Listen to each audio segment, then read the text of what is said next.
Avez-vous déjà réfléchi à l'impact des vices sur votre vie? Paresse, orgueil, gourmandise, luxure, avidité, arrogance. Nous avons tous ces impulsions et, à un moment donné, nous y cédons. Les vices réveillent notre côté le plus irrationnel, nous séduisent et obscurcissent notre jugement. Ils nous font croire qu'ils sont inoffensifs, voire bénéfiques. Le stoïcisme critique sévèrement les vices. Pour les stoïciens, les vices annulent notre raison et notre liberté, nous transformant en esclaves de nos désirs. La philosophie stoïcienne est une école de pensée pratique qui nous enseigne à cultiver la vertu, nous éloignant ainsi des vices et nous conduisant vers une vie pleine et heureuse. Comme vous l'avez probablement déjà remarqué, le vice nous rend malheureux. Il semble apporter satisfaction, mais cette satisfaction est éphémère, ne laissant que souffrance et angoisse. Marc Aurèle disait « Le vice est sa propre punition et se trouve dans sa propre destruction ». Et Sénèque ajoutait « Le vice est l'ennemi le plus puissant que l'on puisse affronter, mais la vertu est la meilleure défense contre lui. » Dans cette vidéo, je vais vous aider à contrôler les vices et à devenir plus vertueux et heureux. Tout d'abord, nous allons comprendre le vice dans le stoïcisme, puis apprendre 10 conseils pour le combattre avec vertu. Avant de commencer, engagez-vous à adopter une attitude plus ferme face aux vices et aux petites compulsions. Aimez cette vidéo, abonnez-vous à la chaîne et activez les notifications, car en absorbant les connaissances stoïciennes, votre force morale pour les mettre en pratique se développera également. Pour le stoïcisme, le vice est un comportement moralement incorrect et préjudiciable pour celui qui le commet. C'est une affliction de l'âme qui se penche vers l'appétit rationnel, déforme le jugement, provoque la souffrance et mine toute paix intérieure et sérénité. Des exemples de vices, comme nous le savons tous, sont la vanité, la colère, la peur, la luxure, l'avarice, la gourmandise et bien d'autres. Marc Aurèle explique très bien ces déviations de l'âme et dit ce qui suit. Le premier et le plus grand vice est l'ignorance. Le second est le manque de maîtrise de soi. Le vice est d'abord le résultat d'un jugement erroné, découlant d'un exercice défectueux de la vertu de la sagesse. Lorsque nous sommes pris par le vice, notre compréhension prend 2 alternatives. Soit elle identifie comme un bien ce qui est en réalité un mal, soit elle reconnaît comme un mal et tente de se convaincre que c'est un bien. Dans les 2 cas, le résultat est le même. La compréhension est obscurcie et exprime l'erreur. Avec une compréhension et une raison confuses, le plaisir et le désir prennent le dessus. On privilégie le plaisir momentané au détriment du bonheur véritable et l'on devient prisonnier des impulsions. Par nature, les impulsions sont irrationnelles et égoïstes, ce qui nous rend plus animaux qu'humains. Celui qui se laisse aller au vice renonce à la raison, qui nous fait être humains, et devient esclave de ses passions, ce qui est une caractéristique des animaux. Ainsi, celui qui s'abandonne au vice montre un manque évident d'amour pour lui-même et pour l'humanité, car il choisit de trahir ce qu'il y a de plus parfait et de plus noble en lui. En plus de nous rendre plus animaux, le vice nous rend dépendants et manipulables comme des esclaves de nos passions. Il annule notre liberté et nous rend incapables de choisir entre une action ou une autre. Prisonniers du vice, les autres peuvent faire ce qu'ils veulent de nous. Ils peuvent nous manipuler facilement en utilisant cette faiblesse. La raison s'égare et laisse place au plaisir, perdant toute capacité de dominer les passions et de les ordonner vers la vertu. Le désir et la vertu, selon un stoïcien, sont incompatibles. C'est pourquoi les vices, qui privilégient les désirs et éloignent de la vertu, nous éloignent à la fois de la sérénité et du bonheur de vie vers lesquels tout être humain devrait tendre. Cependant, il ne faut pas penser que tomber dans le vice signifie tomber dans une erreur irréparable dont nous ne pouvons pas nous sortir. Au contraire, comme le dit Sénèque, le meilleur remède contre le vice est la vertu. C'est pourquoi, comme le défend le stoïcisme, il est nécessaire de lutter chaque jour pour le pratiquer. Nous devons lutter pour être plus rationnels, plus sereins, renoncer peu à peu au vice et atteindre la maîtrise de nous-mêmes. C'est une tâche difficile, mais elle correspond à une fin aussi grandiose que le bonheur véritable. Si le bonheur complet était facile à obtenir, il ne serait pas si merveilleux ni si précieux. Si vous pensez comme les stoïciens, il est très probable que vous soyez d'accord avec toutes ces idées. Cependant, vous vous demanderez sûrement, bien que je sois d'accord avec cela, Que puis-je concrètement faire pour vaincre les vices dans ma vie quotidienne? Par où devrais-je commencer? C'est ce que je dédie à la deuxième partie de cette vidéo, où je vais vous donner quelques conseils pour combattre la tyrannie des vices et cultiver la vertu. Connais-toi toi-même.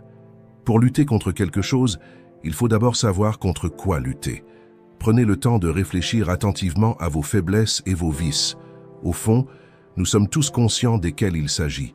Notre cœur altéré par eux nous indique la cause de notre turbulence et de notre malheur.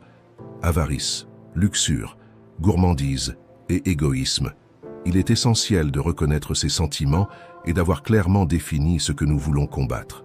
Notre bien comme notre mal n'existe que dans notre volonté. Épictète. Imaginez que c'est un chemin long et difficile. Rien de grand ne se crée soudainement. Épictète. Se défaire des vices est une tâche très compliquée car ils sont profondément enracinés dans notre cœur. Gardez à l'esprit que, pendant le parcours, il est très probable que vous rechutiez en eux. Et il n'y a aucun problème, c'est tout à fait naturel. L'important est de ne pas abandonner et de toujours revenir pour lutter contre eux. Si vous continuez à essayer, il viendra sûrement un jour où vous les aurez complètement surmontés. Déterminez votre motivation. Pensez aux précieuses raisons qui vous ont poussé à vouloir abandonner le vice. Le principal est d'être plus heureux, mais chaque personne aura d'autres raisons particulières, comme avoir une liberté financière, prendre soin de sa santé, améliorer ses relations et ainsi de suite. Gardez cela toujours à l'esprit, surtout dans les moments les plus difficiles, et n'oubliez pas qu'elles sont infiniment plus précieuses et méritent bien plus de valeur que les vices auxquels vous avez succombé. Établissez des objectifs réalistes. Définissez un objectif qui soit stimulant mais atteignable, pas trop facile, mais pas impossible non plus. Il est important que vous compreniez que vaincre le vice exigera des efforts, mais il est essentiel que vous croyiez en votre capacité à y parvenir. Éloignez-vous de ceux qui vous incitent au vice. Celui qui vous pousse vers le vice ne cherche pas votre bien. Quand on aime vraiment quelqu'un, on souhaite tout le meilleur pour cette personne. Le vice est un mal qui mène au malheur, donc celui qui l'encourage en vous ne se soucie pas de votre quête de la plus grande vertu et du bonheur véritable. Cela peut être très difficile, mais vous devez réaliser que vous devez vous éloigner de ceux qui vous entraînent vers le vice. Sinon, vous vous nuirez tous les deux, vous-même et l'autre personne. Quittez les relations que, au fond de vous, vous savez ne pas être bénéfiques pour l'un ou l'autre. Commencez progressivement. Si vous êtes fortement impliqué dans ce vice, commencez petit à petit. Il n'est pas nécessaire de l'abandonner d'un coup. Vous pouvez fixer des objectifs progressifs chaque jour, chaque semaine ou chaque mois. Soyez comme les fourmis. Grain par grain, on fait une montagne. Comme le dit Marc Aurèle, la vertu n'est pas quelque chose qu'on acquiert du jour au lendemain. C'est le résultat d'un travail constant de maîtrise des vices. Évitez les situations à risque. Si vous connaissez vos vices et vos faiblesses et que vous êtes déterminé à les surmonter, évitez à tout prix les situations qui pourraient vous faire retomber dans ces vices. Cela peut impliquer que vous devez modifier certains de vos habitudes de vie et changer votre environnement pour éviter les tentations. Soyez donc courageux et gardez toujours à l'esprit que tout sacrifice en vaut la peine. Intériorisez la différence entre le plaisir momentané et la satisfaction complète. À mesure que vous tomberez moins dans les vices, vous constaterez une énorme différence entre le plaisir momentané que les vices procurent et la satisfaction complète qui vient de les vaincre par la vertu. La satisfaction complète de vaincre les vices par la vertu procure infiniment plus de joie et de sérénité intérieure. Vous réaliserez que malgré les difficultés à ne pas succomber aux vices, le bonheur qui découle de les surmonter est authentique et durable. Demandez de l'aide. Personne ne peut résoudre tous les problèmes seul. Faire appel à d'autres personnes peut être très utile. En plus de trouver du soutien, il y a certainement beaucoup de personnes qui sont tombées dans le même vice que vous. Elles peuvent partager leurs expériences et vous pouvez beaucoup apprendre de cela. Philosophes, amis, familles, professionnels, il y a beaucoup de personnes qui peuvent vous être d'une grande aide.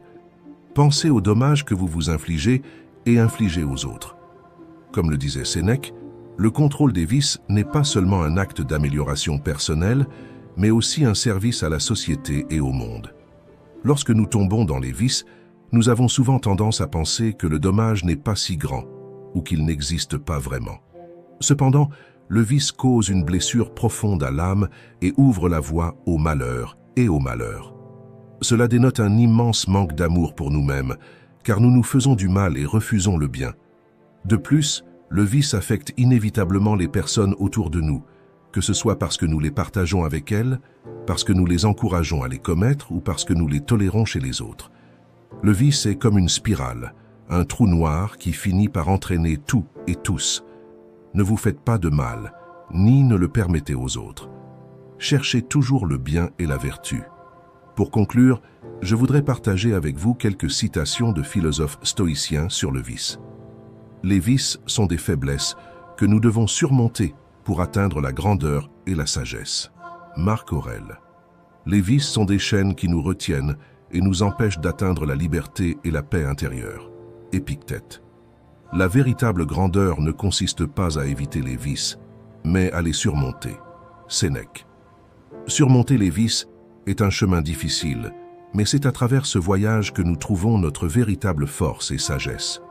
Chaque pas vers la vertu nous rapproche d'une vie pleine et équilibrée, où la raison et la liberté l'emportent sur les impulsions et les désirs irrationnels. Maintenant, partagez dans les commentaires ce que vous avez pensé de l'apprentissage stoïque sur le contrôle des vices. Votre opinion est très importante pour nous, et n'oubliez pas de vous abonner à la chaîne et d'activer les notifications pour ne manquer aucune connaissance. La quête de l'excellence personnelle continue et nous sommes ensemble dans cette démarche. Merci d'avoir regardé et à bientôt dans la prochaine vidéo.